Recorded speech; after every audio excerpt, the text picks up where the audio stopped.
Let's look back at the creation of Suplex City. And man, was this a pretty interesting show. Not a horrible show. Actually a pretty good SummerSlam to say the least. Now, last video, which was my favorite SummerSlam, part of the stuff that made you really love the show is that it had two of the biggest matches of all time. Two great matches, match of the year contenders. But here, you don't have a match of the year contender necessarily. You just have a bunch of solid, good wrestling matches. And this was around the time, holy crap, where the WWE Network was in your face. Remember, $9.99. You even kick off the show with Hulk Hogan promoting the WWE Network. It was so annoying. And I was just like, well, can you give us a good show? Well, we'll see. Dolph Ziggler beats The Miz for the Intercontinental Championship. Good match. Miz and Dolph Ziggler have pretty good chemistry. I know that years later they have the whole career versus title match. That was a phenomenal match. Great story too. And yeah, this was okay. I really enjoyed the match. AJ Lee versus Paige. Paige gets the victory after turning heel. Paige would be a great heel. She's just a natural heel, but her character here was kind of goofy, and it just wasn't working. I don't know if you guys remember. She was kind of like Mickey James during the Trish angle, but Paige ain't no Mickey James. It just didn't fit her. I mean, I'm not saying she was that exactly, but she kind of gave you that vibe. And I don't know, Paige wasn't working as a heel. Um, Granted, AJ Lee would have worked worse as a heel. I don't know. It's just two girls that people like. Like I should have just made Paige a badass, like kind of like a Rhea Ripley. That's essentially what Paige should have been. Here it was fine, but man, they just gave these matches so little time. It's probably why we never really necessarily had a great phenomenal match in this show because everything was either 10 minutes or less. If I'm being honest. Rusev versus Jack Swagger in a flag match. This was a decent match, but we all thought that it was gonna be like whoever pulls down the flag wins. No, it was just a regular one-on-one match, and then the winner gets their national anthem being played at the end. I mean, like I said, good match, but what was that about? Like the whole, I don't know. We weren't expecting that type of flag match, I guess. Then we get Seth Rollins versus Dean Ambrose in a lumberjack match. I'm gonna tell you right off the bat, this match is overrated as hell. Basically, it was just a regular one-on-one match, and then Seth Rollins tries to escape. Of course, the lumberjacks try to push them in, and then Dean Ambrose chases them down. I think what pissed me off more than anything is that Dean Ambrose selected this match. Of all the stipulations you could have picked, you went with a lumberjack match.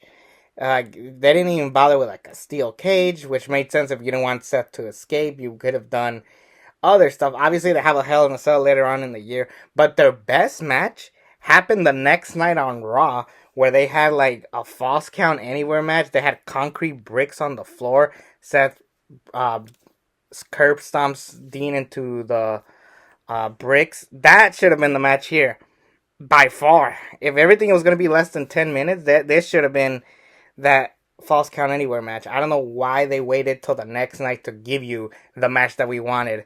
It just made no sense. And I think that's what really pissed me off because I'm like, so you give you the half-ass match on pay-per-view and then you give us the great match on Raw.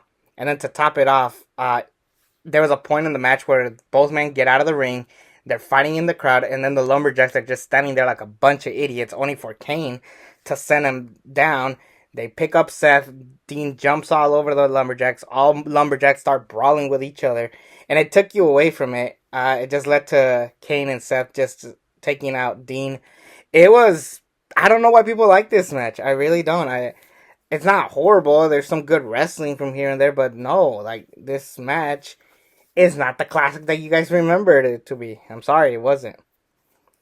Bray Wyatt versus Chris Jericho, good match.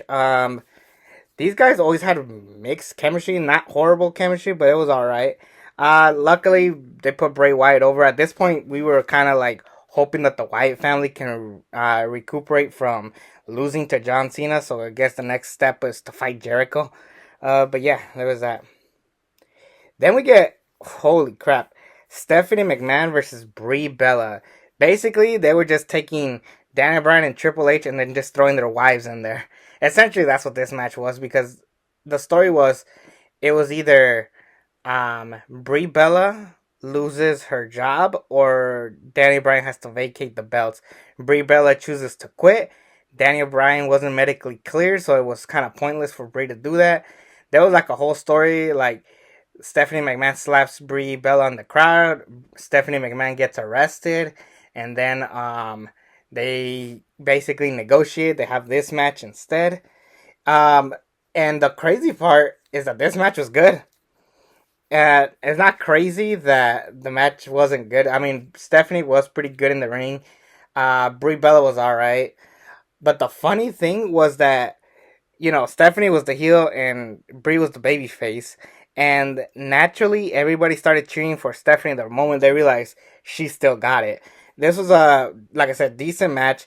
One of the funniest memes was Nikki Bella just standing there to try to protect Brie Bella, and then Triple H comes. It became a meme where Triple H looks like he's staring at Nikki's titties, and then it leads to Nikki Bella betraying Brie, only for them to reunite later on because of Total Divas BS. Um, yeah. So I think the match, like I said, it was a good match, but the payoff was horrible. Nikki and Brie had a horrible storyline. They had Jerry Springer. They had terrible acting, garbage, just garbage work. I think that's what pisses off everybody, that it leads to horrible crap later on. Roman Reigns versus Randy Orton. Okay match. Obviously, this wasn't the Roman Reigns that we know and love today. This was suffering succotash. Roman Reigns. My thing with Roman Reigns, I think his biggest problem was always that he was. I mean, it was one thing that they were gonna push him to be the next face of the company. The problem is how we got there, because when Seth Rollins betrayed the Shield, Seth became the authority guy. Dean went on to chase him, and then what does Roman Reigns do? He goes after the world title. Yeah, even Money in the Bank. It's Seth Rollins and Dean Ambrose in the Money in the Bank ladder match. Then it's Roman Reigns for the vacant world title. And then at Battleground, it was supposed to be Dean and Seth. And then Roman fights John Cena, Randy Orton, and Kane in a fatal four-way. He loses, but still, they push him to the top real quick, real fast, and it was BS. And like I said, he had a good match with Randy. It was a great way to put him over, but it just felt like it should have been Dean and Roman versus Seth and Randy, or you know, Dean and Roman should have stayed together through and through up until WrestleMania. Then they could have moved on and do their own thing. Obviously, Roman gets sick like a month after this, so you don't really get to see the full potential that Roman could have been. Instead, they just push him to the moon. But this is why people didn't accept Roman, because they just try to push him real quick, real fast, and it just wasn't working for the people. He didn't even win the IC or the US belt beforehand. Like, imagine if he was the one to dethrone Russo. Actually, don't do that. It would have dismissed us from the incredible open challenge from John Cena. But he could have been the IC champion. He could have done some great work. He did great work as IC champion. Remember that? But finally, we get to talk about the match everybody remembers this show for. Brock Lesnar conquering John Cena in Suplex City.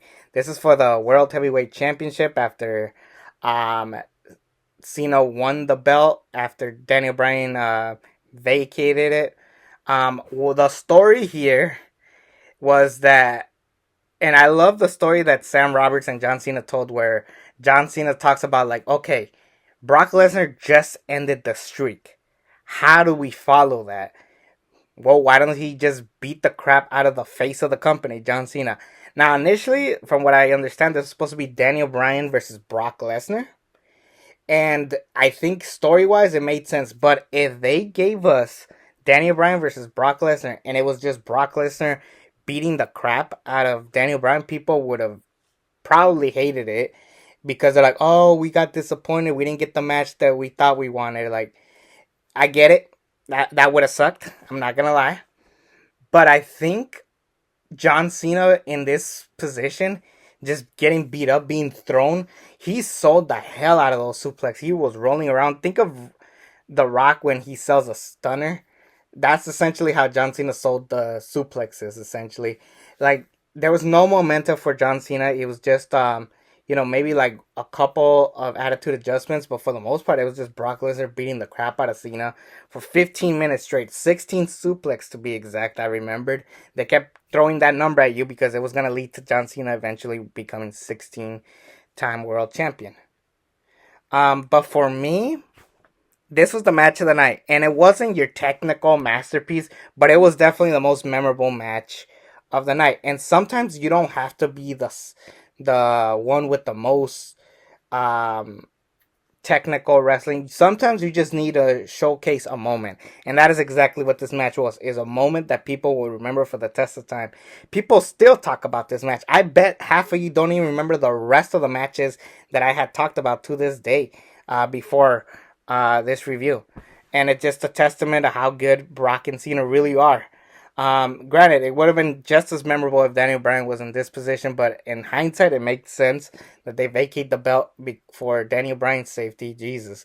Imagine Brock throwing Daniel Bryan around, and then he would have really been gone, retired. We wouldn't even get Bryan Danielson in AEW. This show, whew, why did I make that noise? It's not a bad show. It's just maybe I think what pissed me off was the aftermath of everything that went down after SummerSlam 2014. But this show overall was fine. Really, the only thing that people are gonna remember is Brock and Cena, which is good. I'll give it a B minus. Nothing too awful in this show. There's nothing that I truly hated as far as in ring quality goes. It's just that the only memorable thing that people are gonna talk about is Brock and Cena, which is fine. Anyways, that's gonna be my review. 2015. I read that this show was like 3.5 hours long on Netflix, so I'm like, oof. Let's see how good that is. All right, take care, everybody.